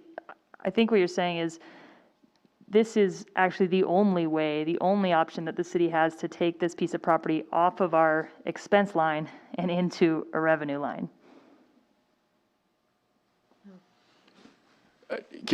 Mr. Mayor, council member, that's absolutely correct, with the distinguishing factor being that it's already established as a right-of-way.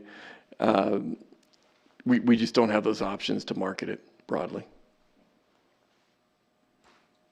Vice Mayor Pacheco.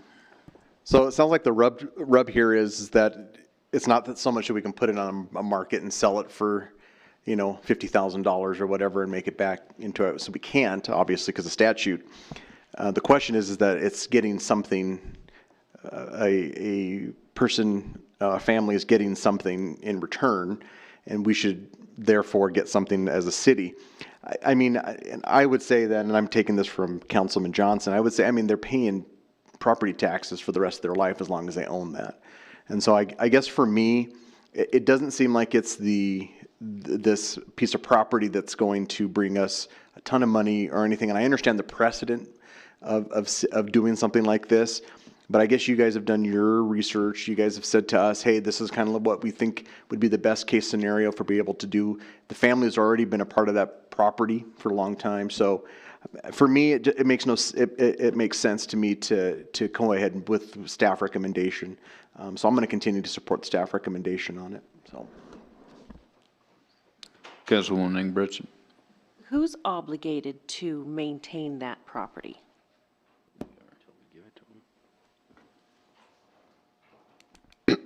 Mr. Mayor, Councilwoman, right now it would be the city of Casper. And we go out there during the growing season and mow the weeds down, police the trash, and those kinds of things. Yep.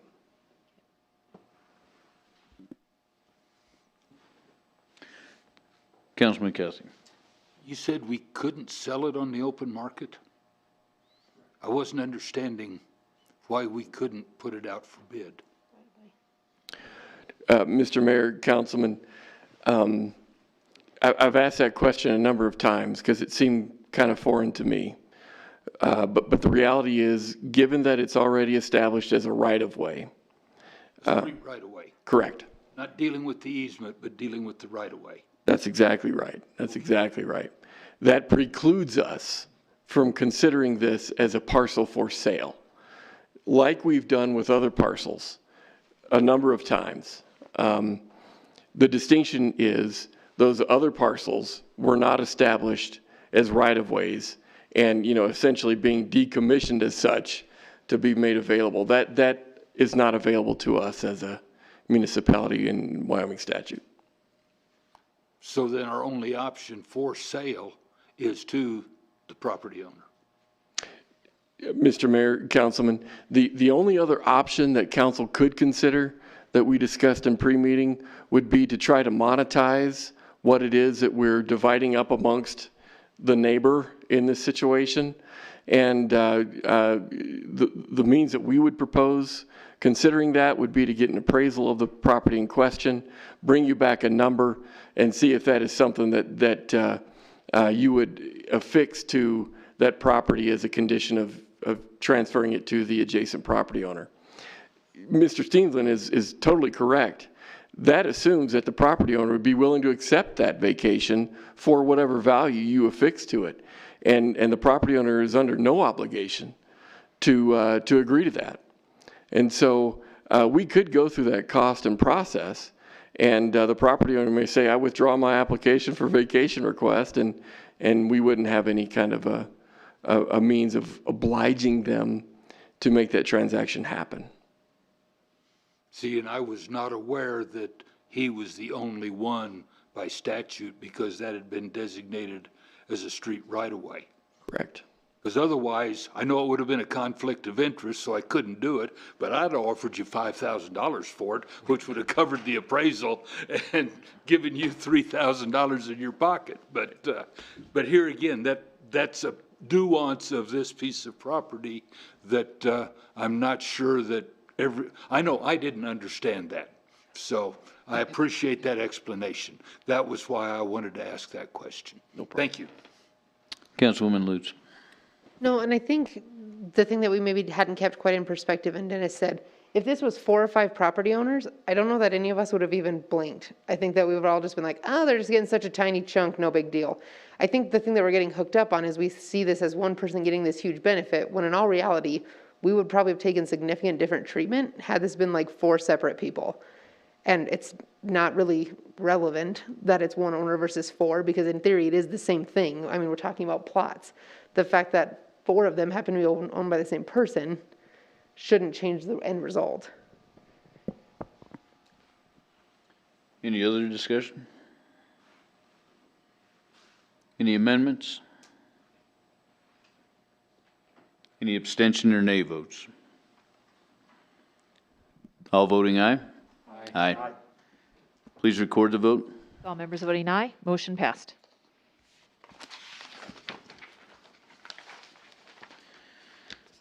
Okay, please read the ordinance on second reading by title only. An ordinance repealing ordinance number 54-00 as codified by Article 4, Chapter 9.40 of the Casper Municipal Code, and creating a new Article 4 of Chapter 9.40 of the Casper Municipal Code titled Sale of Nicotine Products. The chair would entertain a motion to approve on second reading the ordinance just read. Second. Moved by Councilwoman Ingebretson, second by Vice Mayor Pacheco. Council will now listen to public comment. Public comments are limited to 5 minutes and no duplication of speakers will be allowed. Hi, I'm Whitney Lamb. My address is 535 West Yellowstone, and I'm here on behalf of the Natrona County Prevention Coalition.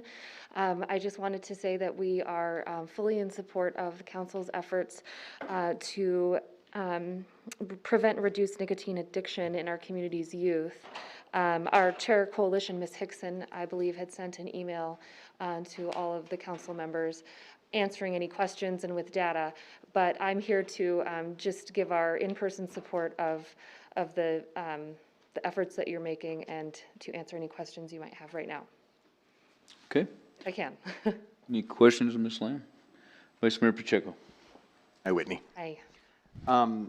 So just a couple from the email that Sheena, and full disclosure, Mercer House did meet with me and talk to me a little bit about this previously as well. And so the thing that in there that I was going to also bring this forward to the chief at some point, as we pass this, one of the ramifications that I didn't realize is that the fine now is only $25 for underage, someone that's caught with underage smoking, if I'm correct in that. Is that right? Yes. So with us aligning, which I'm not 100%, it's not that per se, the whole ordinance itself being in alignment. The unintended situation that came with that is, from what I'm hearing, is that you guys are probably seeing less people coming in for tobacco cessation and tobacco education for kids that have been fined, correct? That's correct. So what's happening, from my understanding, and you can correct me if I'm wrong, Whitney, it's happening now is that kids are just getting fined $25 and not having to do anything else. Is that correct?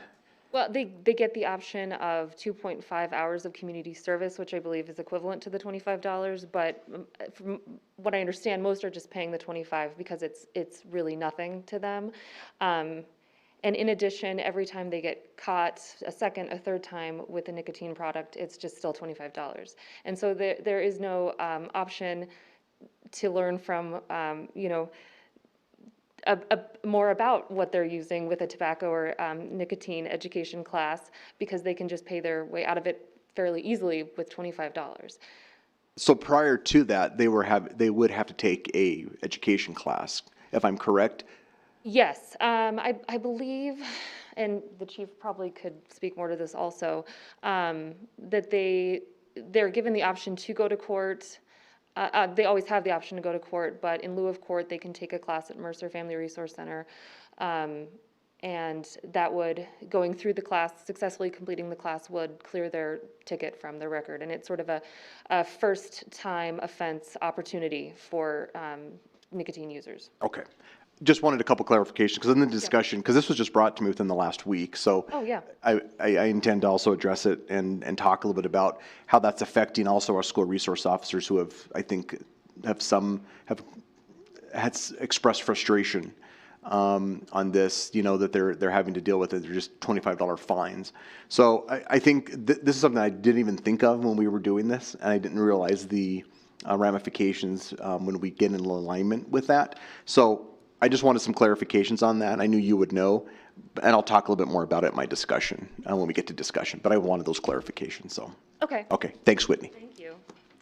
Any, Councilman Gamros? Thank you, Mayor. Whitney, I appreciate you being here. So part of that email that Sheena had sent us all, I believe it was earlier today, included some of the evidence, you know, on some of the stances prevention folk take, such as increasing taxes on per packs of cigarettes and raising the age to 21, because these are empirically based, evidence-proven methods to reducing youth cessation and addiction. And so I'm curious, the consequences, Vice Mayor Pacheco had spoke to the fact that the $25 fine doesn't seem to be enough to get them to get into a class or deter them from their use. Is there any evidence to support a consequence program? You know, I'm unfamiliar. I was in the field for a little bit, but I'm unfamiliar. Is there evidence to show, you know, what consequences you put in place has the maximum impact on reducing youth cigarette use? Thank you. So I've been in prevention for a while, and from what I understand, it's kind of a three-legged stool of taxes, prevention programs, and then, smoke-free environments, which we already have.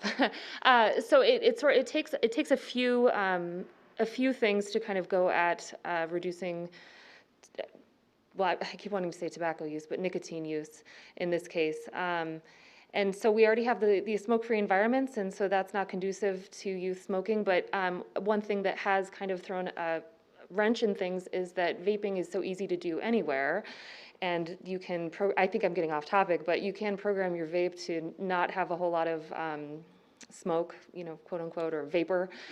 So you can do it a lot more places. So the deterrent of increasing the fine is more effective, especially with our youth. Just because, you know, money's important to everybody, but, you know, our youth don't, that takes a big chunk out of their pocket, and it's not so easy for their mom and dad to pay. But also the prevention role of taking a class to learn the consequences of long-term use.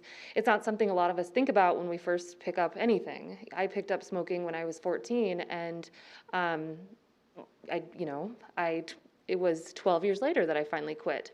But I really didn't, I knew it was bad, but I didn't really understand the full consequences. And so I do think a prevention class in which students are sort of shown the long-term effects and how they can be personally impacted is incredibly effective at prevention. Did I answer that? Yes. Okay. Councilwoman Ingebrigtsen.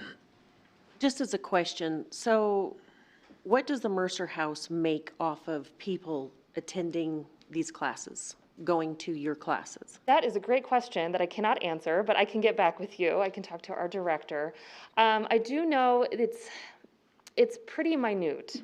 I am a prevention, I teach anger management, and I can say that we offer all of our services at a sliding fee scale, and for those who can't afford it, then we offer that at no cost.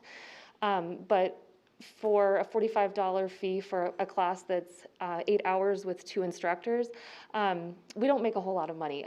Really where our money comes is from grants and then our fundraiser that we do every year.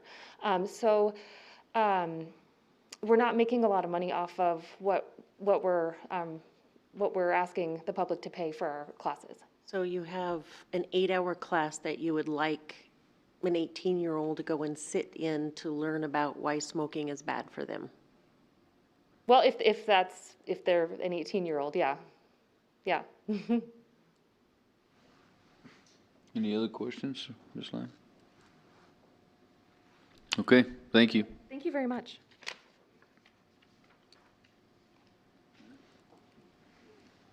Is there anyone else who would like to speak to council?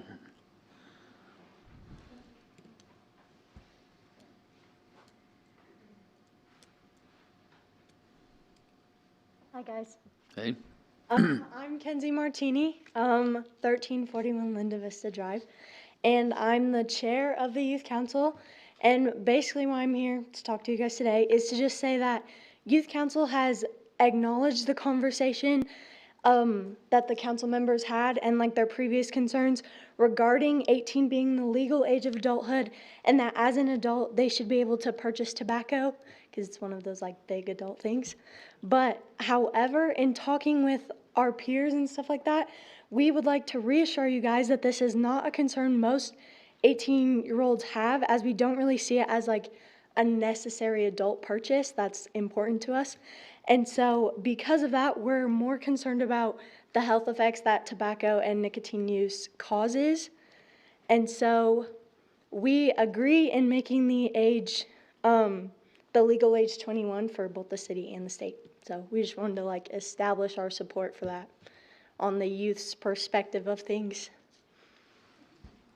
okay, any questions or comments, Ms. Martini? Was it, oh, go ahead, Councilwoman Ingebretson. Would you sit in a class for 8 hours? If I was caught with nicotine use, probably, yeah. I feel like that's a good like deterrent because most people don't want to sit in school for 8 hours. They much less don't want to sit in class about that stuff for 8 hours. So I feel like it's a good deterrent. Anybody else? All right, thank you. Thank you.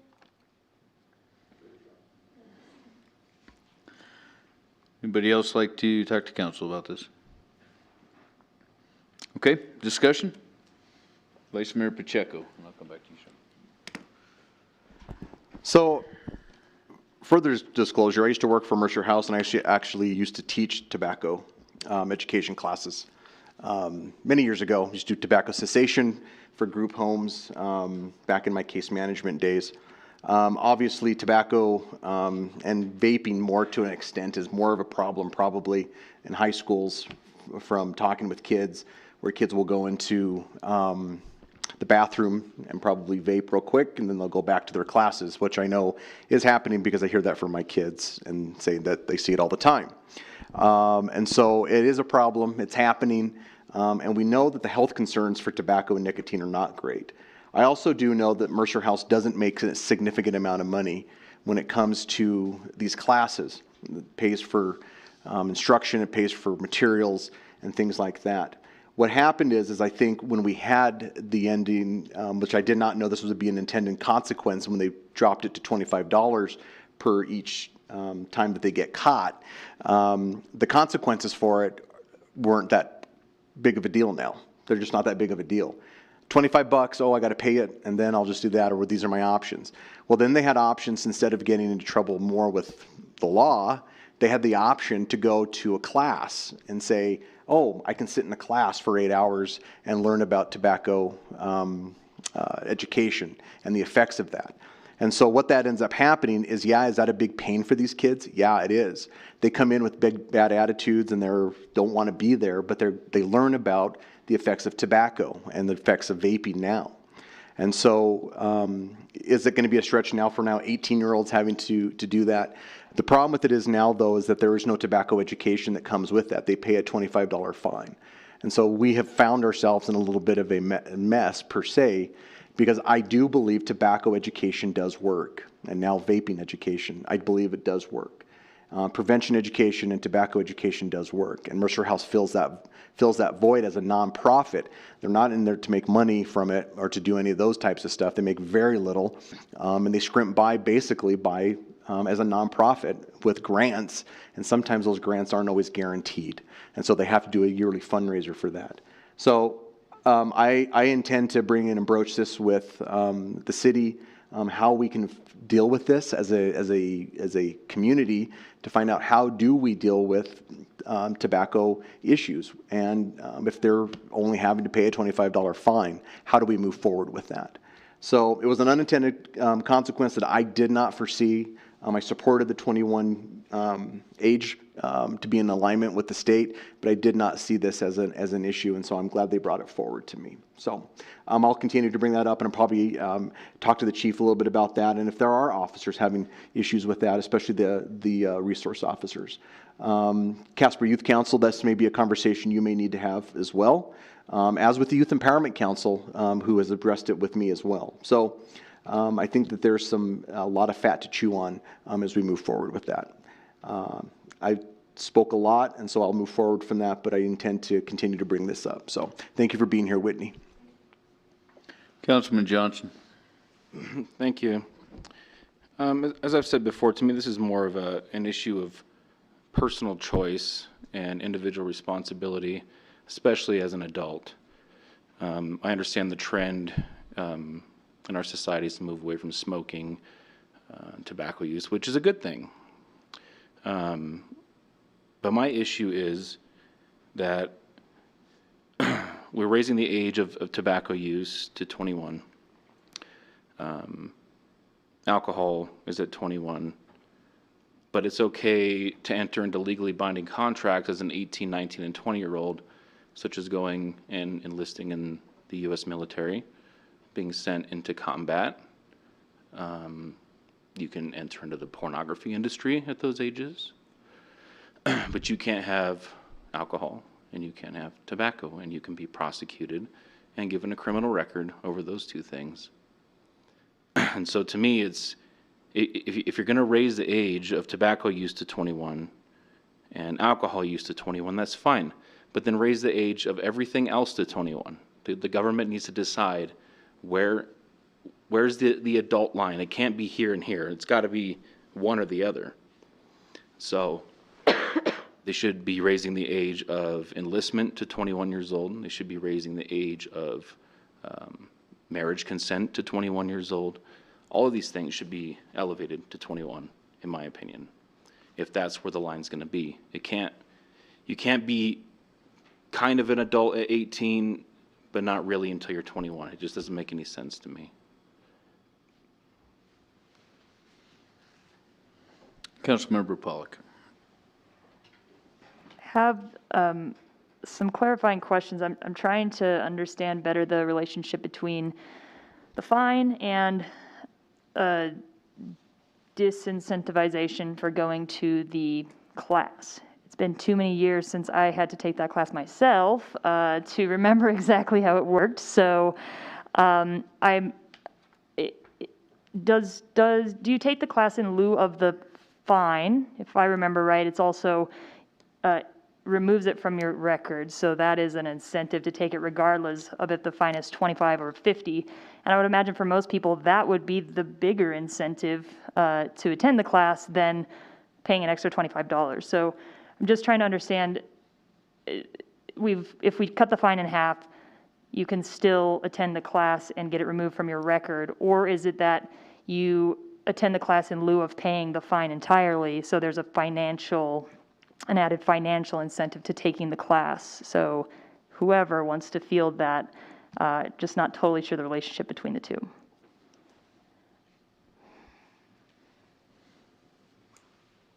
Mayor, Councilwoman, the proposed ordinance allows for basically a $10 credit per every hour you attend a tobacco cessation or nicotine cessation class.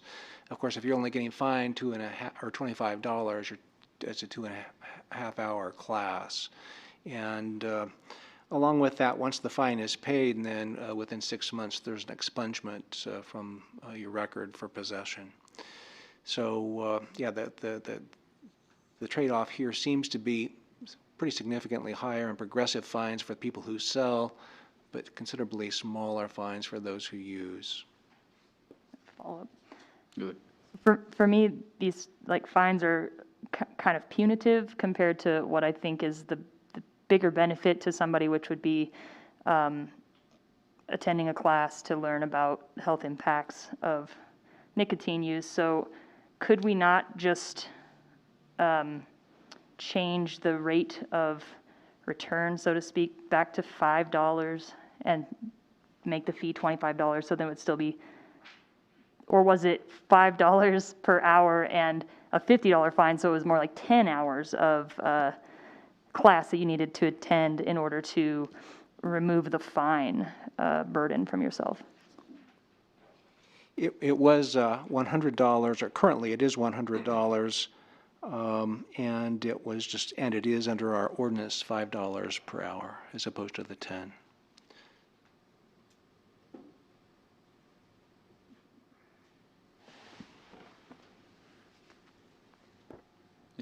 Did you have something? Okay. Councilwoman Lutz. Sorry, I feel like my mask, like you just look at me and I'm like telling you like with my mouth, like, yes, I do, and you can't see it. So yeah, I mean, obviously just a reminder, I know we've been through this, but we can always make it more punitive than the state. We just can't make it less punitive than the state. And then really to make Sean mad, you can't rent a rental car until you're 25 years old. So you think 21 is the problem. Well, they're private businesses, they're not the government. Any further discussion?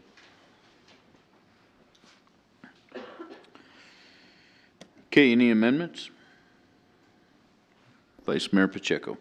I won't have one at this time, but I am going to probably have a conversation with John and and the chief to find out if there's something we can do for the third reading, because I'm not prepared to just do it off the cuff, but to have some type of amendment to offer for that. So I'll have that conversation. Thank you. Anyone else on amendments? So with that being said, should we postpone this vote? No, there's another reading. No, you can do it in the next one. Okay, any abstention or nay votes? Be voting nay. Okay, I'm nay as well. okay. All voting aye. Aye. Aye. Please record the vote. Did I catch Councilman Johnson and Councilmember Engebretson And Councilman Kathy. and Councilman Kathy voting nay? With those three noted, motion passed. Okay, please read the consent resolutions by title only. Item 10A1, the purchase of Bluebeam Studio Prime licensing. Item 10A2, accepting a grant from the Wyoming State Historic Preservation Office. Item 10A3, contract for the CY Booster Station with High Plains Construction. Item 10A4, a contract for the Industrial Avenue Drainage and Surfacing Improvements with WLC Engineering. Item 10A5, an agreement for the Collins Drive Street Mill and Overlay Project with Crown Construction. Item 10A6, acceptance of 2 portable classroom buildings from Mills. And item 10A7, a contract for outside city water with Wayne and Mary Coleman. The chair would entertain a motion to adopt the consent resolutions just read. So moved. Moved by Councilmember Pollak, second by Councilman Gamroth. City Manager, would you like to make any comments on these items? Okay. Any abstention or nay votes? All voting aye. Aye. Please record the vote. All members voting aye, motion passed. Please read the consent minute action title. Authorizing the purchase of 1 Mack Transport tractor truck from CMI Tico. Chair would entertain a motion to approve the consent minute action agenda item just read. Second. Moved by Vice Mayor Pacheco, seconded by Council Member Pollak. Any abstention or nay votes? All voting aye. Aye. Please record the vote. With all members voting aye, motion passed. This time we ask council members to bring forward relevant concerns or items of interest. Councilman Johnson. Okay. Councilman Gamroth. Thank you, Mayor. Perhaps this would be best served to wait for next week's work session, but I did have some questions for the chief in regards to the discussions we had about the police department last week. Would that be best for work session next week? Okay. Probably so, yeah. So moving on to a couple other things. So we received on council a December 2020 progress report for our council goals and objectives that had been set by the previous council. And I just wanted to make mention of the K Street project undertaken by the Casper Housing Authority. They converted, I believe it was the old Roosevelt High School, into their main office and daycare. And I just thought it was really cool in that report that it said there's been a 70% reduction in crime in that area since 2017. I think it speaks to the power of rehabilitation in a neighborhood. And so I thank the Casper Housing Authority for their work over in that area, and am glad to see that it's creating a net positive in that community. I attended the DDA board meeting, my first one, I believe, or potentially the second one actually, last week. It was really cool to hear that they had 10,000 skaters come through over the season. They had 2,000 in that last week, so thank you to the Visit Casper for sponsoring those last couple events of the season. It was great to hear that they had 10,000 people roll through this skating season. They are doing their winter tower down, preparing for summer, and they're continuing to develop the fundraising plan that we had discussed recently. And then I guess just the last thing I would say is in regards to that Meadowlark Park thing that we were talking about earlier, I understand the difficulty of getting a whole neighborhood on board with the same thing and stuff, but I would love to see that neighborhood, if they want something to be done with that location, I would love to see a champion or two in that neighborhood take it upon themselves to do some community surveys or do what they can to get everyone on the same page and propose something to council that takes into account, the position we're in financially and kind of our abilities. I would love to see somebody champion that cause if there's interest. But that's all I have. Thank you. All right, thank you. Councilman Cassie. The only, excuse me, the only thing I'd like to say is I understand that the fire department has been out on several calls for fire alarms going off due to froze sprinkler heads, things like that. That happened in our building last night. The fire department came out. I think they rolled 3 or 4 trucks on it, big office building. But the lady that was there, the office manager, said that they were very nice, very professional, even offered and helped them squeegee some of the water out. So I want to give a big thank you on behalf of our building anyhow to the fire department and the people that responded to that. I think the work that they do is underestimated at times. So we thank you. Councilwoman Lutz. Nothing tonight. Councilmember Pollock. Only update that I have is that Vice Mayor Pacheco and I attended the Economic Development Joint Powers Board meeting this afternoon. And we discussed a few things. We had a presentation from the CNFR, College National Finals Rodeo, and the EDJPB, which is the acronym for Economic Development Joint Powers Board, supported that endeavor as they have for many, many, many years. So we're really looking forward to hosting that event back in our community, hoping they're charging ahead, as I said, so hoping that COVID cooperating, they'll be able to have a successful event in Casper this year. Heard a few other presentations, but yeah, generally that was the bulk of our discussion at EDJPB. And we'll just continue to keep you posted on what that group is up to. Thank you. Councilwoman Ingebretson. I have nothing tonight, thank you. Okay. Vice Mayor Pacheco. Yes, thank you for that report. We did see a couple different presentations, continued economic development in our community, which is really good as they continue to do that. I do have a LGBTQ advisory this Friday. I'm at 3, so I will be there at that. I think the mayor will be as well, and so we'll give you updates on how that went. And then it looks like CATSI on Monday. So I think that's all I got. And I don't have anything tonight except for regional water was moved from today to next week. We'll have a date and time for that because we had a broken water line out there that is not broke anymore. So, Mayor, can I say something really quick? You can.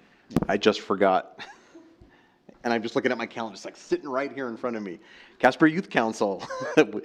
Kyle and I will be there at Casper Youth Council on Sunday, 4:30. Looking very much forward to that. So that'll be on Sunday.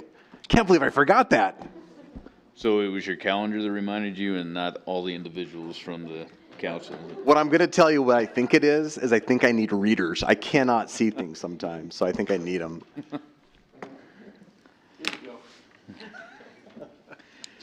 All right, the next meeting of the city council will be a work session to be held at 4:30 PM Tuesday, February 23rd, 2021 in the council chambers. And a regular council meeting will be held at 6 PM Tuesday, March 2nd, 2021 in the council chambers. A notice of an executive session to take place on this date and during this meeting was given. We have a matter to discuss regarding personnel and litigation. Therefore, the chair would entertain a motion to adjourn into executive session, and at the conclusion of that executive session to reconvene this regular meeting solely for the purposes of adjournment of this regular meeting. So moved. Moved by Councilmember Pollock, second by Councilman Gamros. There being majority members present and a motion to adjourn into an executive session having been moved and seconded, and that motion requiring a 2/3 majority of council present. Any abstention or nay votes? All voting aye. Aye. Please record the vote. With all members voting aye, motion passed. Greater than 2/3 majority of council present voted in favor of the motion, and we are hereby adjourned into an executive session.